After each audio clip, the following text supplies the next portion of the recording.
How you guys doing tonight? Welcome into Rover Sports. It's great to be with you guys again. And have some 49ers fans coming in to join the podcast, which I like. And you guys were incredible last week with the reception to the CJ Beathard video. Really glad that you guys enjoyed that. And today we'll try to come up with some more informative conclusions from CJ. Try to look at some film, talk about the Niners on this kind of film review.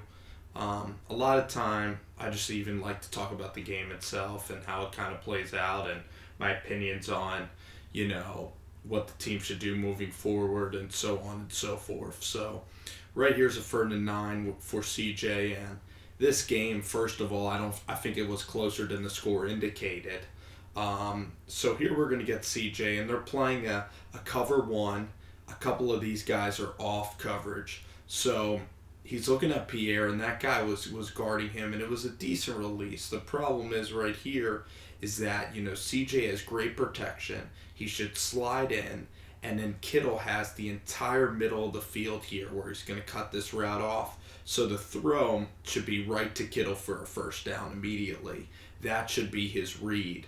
But unfortunately, CJ here, he feels the pressure. He slides up nicely, but then CJ is going to just throw this and airmail this, and this is a low percentage throw.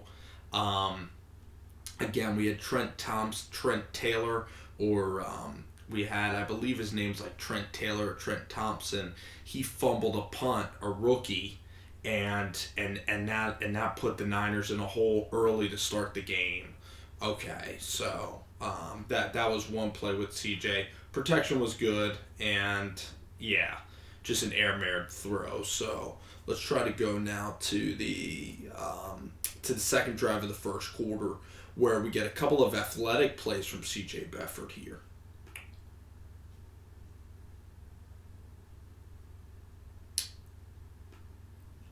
Okay, so CJ, this is a pretty good series, and this is one where Robbie Gould was able to hit a field goal. It's 14-0 hole. Here you see CJ, pretty easy to see here. It was just a nice bootleg Kyle Shanahan call, kind of like Dowell Loggins, kind of like what Trubisky's doing, and you see some good arm strength from CJ as he's able to break out there in the pocket. And it's a really good fake, and this is kind of what Kirk Cousins was doing when he played. And you see there the throw, it hangs a little bit, a tiny bit behind, but it's relatively accurate throwing on the run there. So he could have went here if he wanted to real quick. He also could have looked for his third guy. That would, because Kittle again, or one of the tight ends there, might be Selleck, is coming across. So if you could see this again, I mean, this is where CJ Beathard, when he, continues to develop, he might go 1, 2, 3 with his reads. But this would have been a tough throw to make anyway. But yeah, it would have been nice to see him pull the trigger there, and he just probably wasn't feeling comfortable enough to end up throwing that ball. But you do see some mobility. Believe we get a couple of runs here. And that's going to set up 3rd and 1. And this is a good call. Down at this part. And here you're going to see CJ's athletic ability. And this is why CJ Beathard, this is why he could potentially be good, is because he does have mobility that Brian Hoyer does not have. He's an underrated athlete. He's able to get outside the pocket and make some things happen with his feet. So I looked at the box score, and I thought it would have been a disastrous outing from CJ, but there's a lot of things, just things that Beathard can clean up to get this offense sort of, in the right track. I just like how the offense is going. Here you see play action. There you see a ton of pressure. It was a bad call because they sent a blitz. So CJ there just had to kind of dump the football off. And we can kind of head to the next play here. I think we got a run here to hide. Or no, it's just tremendous play from Dallas. Just a screen play that was just read really well. And then we're going to get a 3rd down. And this is a very important play. 3rd and 8, you're down by scores. So let's see the defense here. It's kind of a cover 2 look, a cover 2 man look, where the middle of the field is going to be open in this center. And then if they want to squeeze something here deep, it's going to be hard. You're going to have to occupy the safety here. So let's kind of see how this one unfolds. It's a deep shot that goes incomplete to George Kittle, I believe, in the slot. So I like the man coverage by Dallas here. You have Anthony Brown. He's really riding that guy. And this is such a hold. I mean, I know that refs might not call this, but, you know, Marquise Goodwin, he needs to sell this to the official better because Brown right there, he really held him. And if you look here, when you play this physical brand of man-to-man coverage, there's a lot of guys that are held. And right here in the middle of the field, nothing is really utilized. A lot of stuff towards the sideline. And just not the greatest route progression from the Niners on that third down. And didn't exactly love that per se. Didn't exactly love the call, and CJ really didn't have anywhere to go there, so I can't really get on him for those. This is probably the best play. This is what makes Kyle Shanahan a genius, guys. This one is one that we can really dissect. I know at this point the Niners are getting beat bad. I know that, you know, Des Bryant hurt them throughout the ball game, and that Robinson was getting beat by him, and Tart a couple of times got beat, but really, this play is really special, and I'll tell you why. Because initially you look at this play and you just think it's a great throw over the top. But if you look here, and you could really only see this for the coach's film. Sometimes the coach's film will show you something that condensed will not show you. And it took me a couple of times to really talk about how awesome this play is. So CJ essentially is going to, no matter what, he's throwing it to a location. No matter what, even if right here, even though Garcon is wide open right here, the play is premeditated to go to Marquise Goodwin on the other side. Because usually you would think a pick play is only 5 yards down the field like a rub route. This is a 20-yard pick play. I believe that this is a really modern concept from Kyle Shanahan. It's really cool to watch this. Because Garcon's going to come over, and CJ, if he has the time, this is going to Marquise, and it could be a touchdown. And I want more creative plays out of the Niners, out of this set, when they play the Eagles. Because this is just incredible detail. Because look at Garcon. It looks like he's just coming across. He sells it so dang well. I think it's in slow-mo. It is. You see, there it is. There's the pick. There's the pick from Garcon, and CJ's able to throw it over the top. It's just a great play design by Kyle Shanahan. And again, you know, you look at Doug Peterson and the Eagles, and CJ's going to continue to improve in his second year. And something I wanted to say about CJ, just from watching this game, is he doesn't have the type of upside that Josh Rosen or even Josh Allen have. But CJ and Kirk Cousins, to me, have very similar ceilings and upsides, and you're getting CJ at a much, much cheaper price. So if the Niners are going to go after Cousins, I think that would be a mistake, because Beathard could be a Kirk Cousins skill level. He has the work ethic, personality is there, and the skill set is actually there for him to be Kirk Cousins. But if you do have a great draft spot, it will be interesting to see whether they go after Rosen or Josh Allen. I don't really want the Niners going after Sam Darnold. So right here, this is a difficult play from CJ Beathard. Because CJ's kind of in a tight spot. I like this defense a lot from the Dallas Cowboys.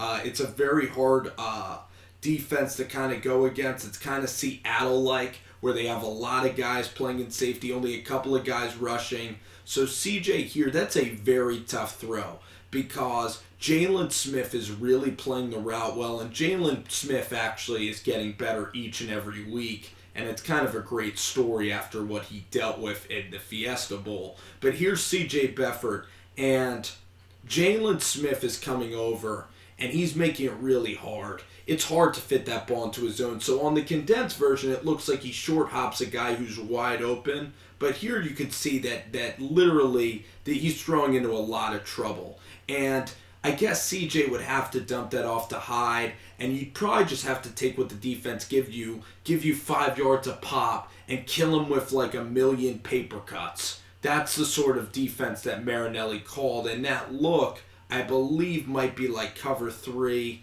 It is. It's like cover 3 or cover 4 because you have all these guys playing pretty much preventing, and you only are rushing 4 guys. I think personally that's kind of my favorite defensive call because you really are giving the coverage a lot of opportunity. And there, you would need to kind of run the ball to get them to give you more respect. Here you see a very similar look, right? A lot of guys kind of in the zone.